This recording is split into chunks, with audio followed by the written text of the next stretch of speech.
para os irmãos que chegaram agora. Lucas 11, de 33 a 36. Vamos orar. Senhor, nosso Deus, nosso Pai, vem falar ao nosso coração, meu Senhor, de uma maneira viva, de uma maneira real, e que nenhum de nós saia daqui do mesmo modo, mas que sejamos profundamente ministrados pelo Teu Espírito, em nome de Jesus. Amém.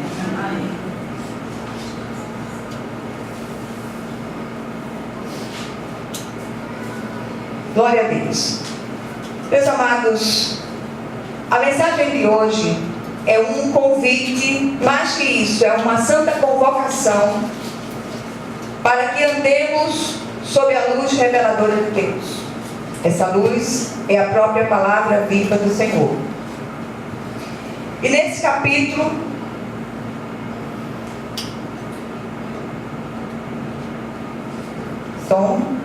neste capítulo aqui, Jesus traz 3 ilustrações sobre a repercussão da palavra de Deus no coração de quem a ouve.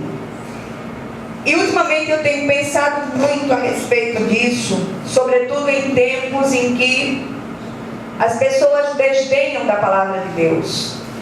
As pessoas não têm paciência de ouvir a palavra de Deus. E a gente sabe que há muitas razões para isso, mas sobretudo pela ação do nosso adversário. E aqui nesse contexto todo, neste capítulo, Jesus, em primeiro lugar, ele cita o exemplo do profeta Jonas, que depois de passar 3 dias e 3 noites no ventre do grande peixe, pregou aos ninivitas e eles se arrependeram. Jonas serviu de sinal para aquela geração de religiosos dos dias de Jesus.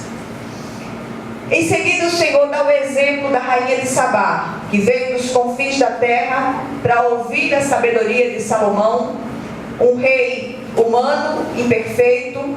Do mesmo modo, muitos viriam do Oriente e do Ocidente e se assentariam à mesa dos reis, do Rei dos Reis, Senhor dos Senhores, que é o Cristo.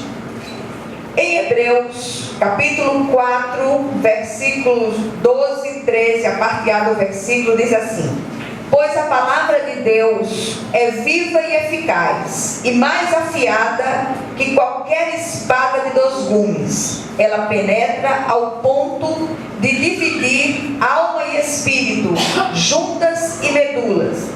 Julga os pensamentos e intenções do coração. Nada em toda a criação está oculto aos olhos de Deus. Tudo está descoberto e exposto diante dos olhos daquele a quem havemos de prestar contas. Assim, a palavra de Deus é luz que brilha em lugar escuro e tenebroso. E às vezes eu fico pensando nas coisas que eu tenho visto nos nossos dias. Antes de vir para cá, eu estava conversando com o pastor Malta, falando a respeito dessas incoerências que a gente vê no tempo de hoje, e como as pessoas são refratárias à palavra de Deus, como são resistentes para ouvir a palavra de Deus. E de repente a gente descobre que fomos chamados para pregar, se possível, se preciso, com palavras, mas sobretudo com as nossas próprias vidas. E esse é o grande desafio do cristão contemporâneo, o cristão do século XXI. Nunca foi tão necessário que esse testemunho seja evidenciado.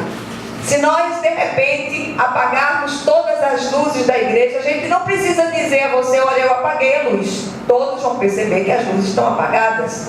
Do mesmo modo, se as luzes estiverem acesas como estão, eu não preciso dizer a vocês: olha, igreja, a luz está acesa, as luzes estão acesas, vocês estão vendo.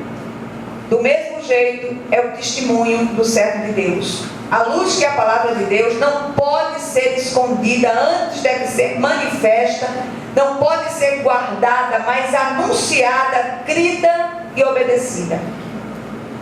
Mas só aqueles que têm olhos e ouvidos para perceber, verão e ouvirão a palavra viva do Senhor. É necessário que haja um despertamento da igreja contemporânea para essas verdades.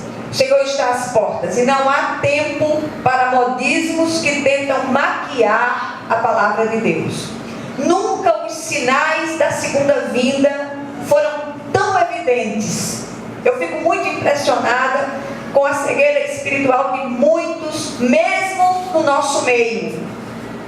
O amor que tem esfriado dos corações, a promiscuidade sem precedentes, a violência nunca vista sobre a terra e tantas outras coisas, a perseguição ao povo de Deus, tudo isso tem sido sinais vivos da segunda vinda.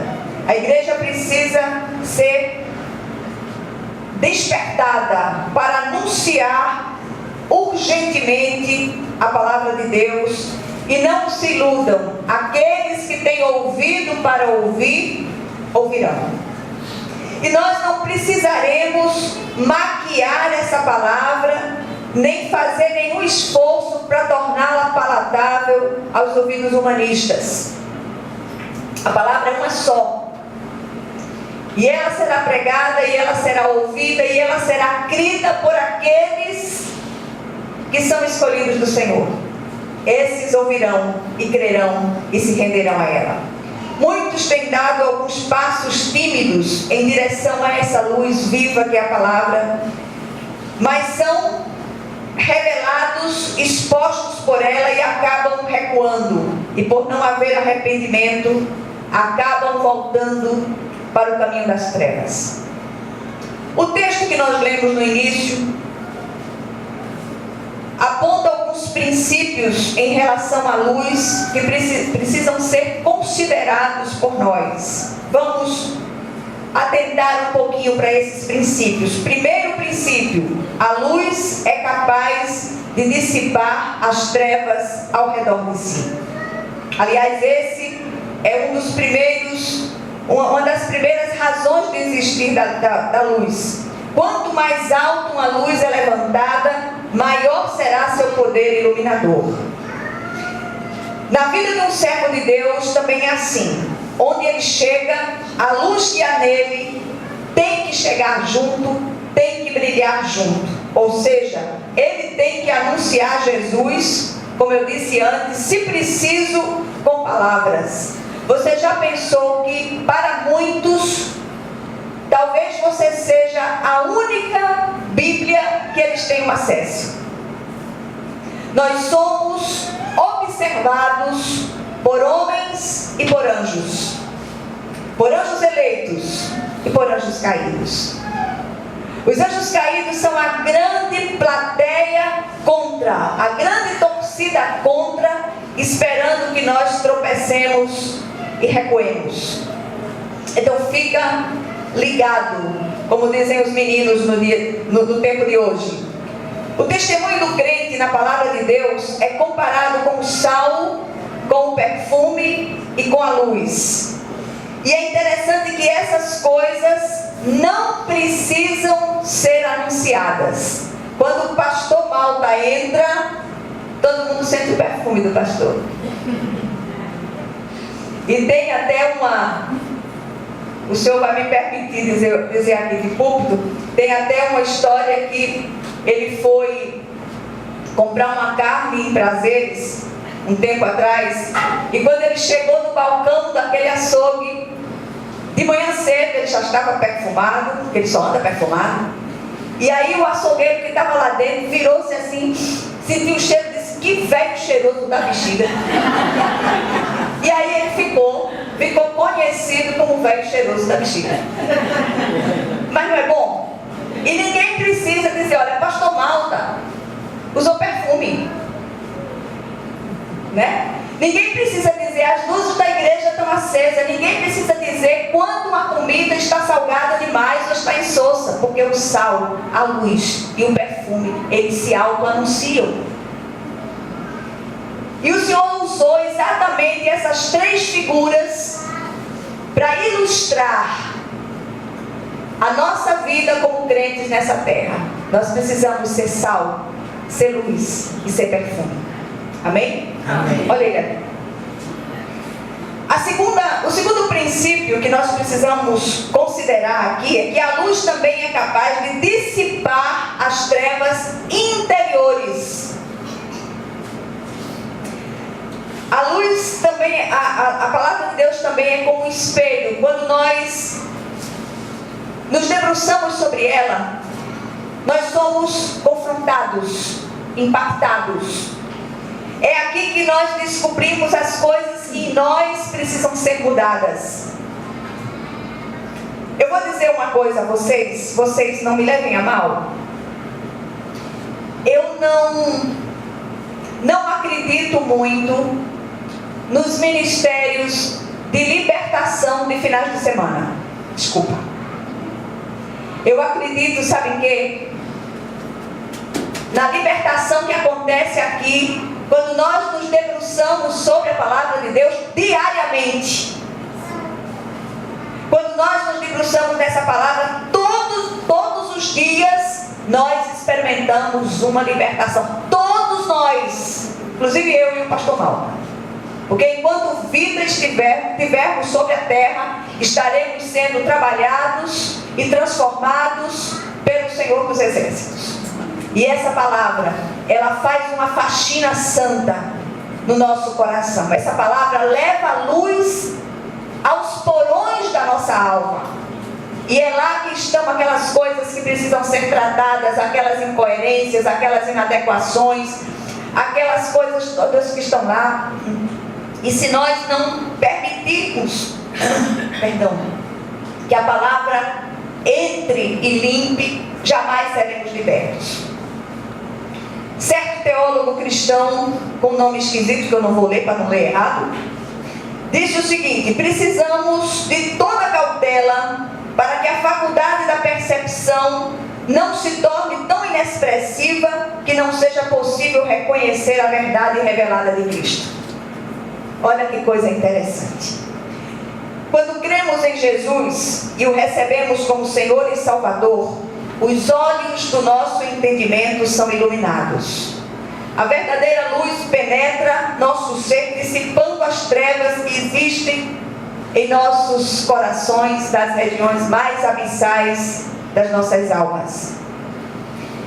O apóstolo Paulo em Efésios 5,13 diz assim: mas tudo que é exposto pela luz torna-se visível, pois a luz torna visíveis todas as coisas. Glória a Deus.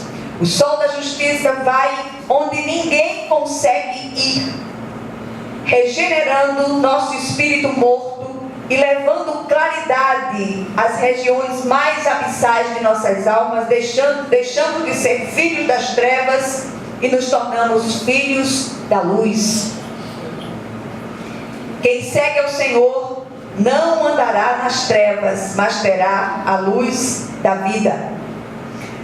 O terceiro princípio: o cristão não pode seguir a luz e as trevas ao mesmo tempo, porque são opostas entre si. Não é possível habitar na fronteira de dois mundos. Não é aceito essa postura do cristão híbrido, que tem a característica dos dois reinos, do reino das trevas e do reino da luz. Como pode ser isso? O autor de Provérbios diz o seguinte: a vereda do justo, o microfone está gago. Ele diz: a vereda do justo é como a luz da aurora, vai brilhando mais e mais até ser dia perfeito. Quanto mais caminhamos em direção à luz, mais intensamente iluminado será o nosso próprio caminho. A vontade do homem limita, permite e controla a entrada de luz em sua vida. É como se fosse a veneziana de uma janela. Há muito crente sofrendo de fotofobia espiritual. É sério demais isso. O cristão não pode andar no crepúsculo. Deus é luz e quer que andemos na luz e que sejamos luz. Alguns homens na Bíblia começaram na luz e acabaram nas trevas. E cada episódio foi registrado ali para nossa orientação. Atentemos para eles. Primeiro, Sansão, cujo significado, curiosamente, é ensolarado. Começou com um grande chamado de Deus para ser juiz em Israel e acabou como um escravo cego numa prisão escura porque cedeu à concupiscência da carne. Ló, sobrinho de Abraão, começou como um peregrino com o seu tio e terminou como um bêbado incestuoso numa caverna escura porque cedeu à concupiscência dos olhos, quis servir a dois senhores. E um caso típico é o rei Saul. Começou como um líder humilde, mas acabou se ensoberbecendo, e o seu orgulho levou à casa de uma feiticeira, seu pecado levou a cometer suicídio. Seu pecado foi a soberba da vida. Ele não se quebrantou e se recusou a fazer a vontade de Deus. Fomos alcançados e regenerados para ser luz como o Senhor é luz. A nossa luz deve seguir brilhando mais e mais até que seja dia perfeito. Cabe a nós desviar os olhos das trevas e fixá-los na luz do Senhor. Nenhum de nós está pronto. E a gente repete isso muitas vezes nesse lugar, porque a gente tem a impressão que quem está pregando está zerado, prontinho. Nenhum de nós está.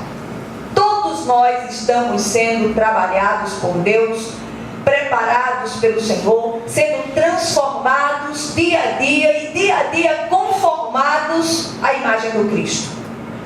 Quanto mais nós nos deixamos trabalhar por Deus, mais cedo a obra terminará.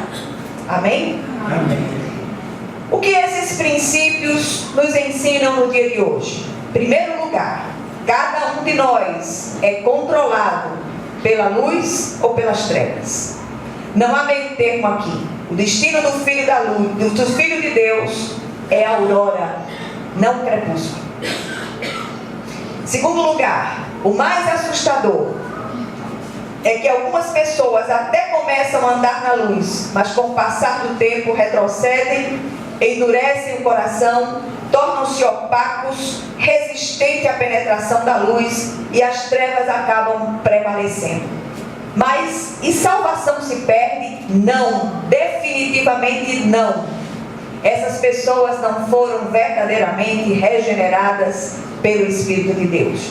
Terceiro lugar, há ainda aquelas pessoas que acreditam estar seguindo a luz, mas a sua religiosidade é tão repulsiva que na realidade estão seguindo a escuridão, como os religiosos dos dias de Jesus. É impressionante que as palavras mais duras de Jesus foram dirigidas não àqueles pecadores de carteirinha, mas aos religiosos daqueles dias, que se achavam, como se costuma dizer hoje. E por último, felizmente, aos que são verdadeiros luzeiros no meio de uma geração pervertida e corrupta, brilham como candeias em lugar tenebroso, e onde quer que estejam, revelam a luz do Cristo. Qual é o nosso grande desafio hoje? Refletir a luz do Cristo aonde quer que estejamos. Fácil não é. Do ponto de vista humano, é até impossível, mas é sobrenaturalmente possível pelo Espírito de Deus. Que o Senhor aplique essa porção da palavra ao seu coração, em nome de Jesus. Amém?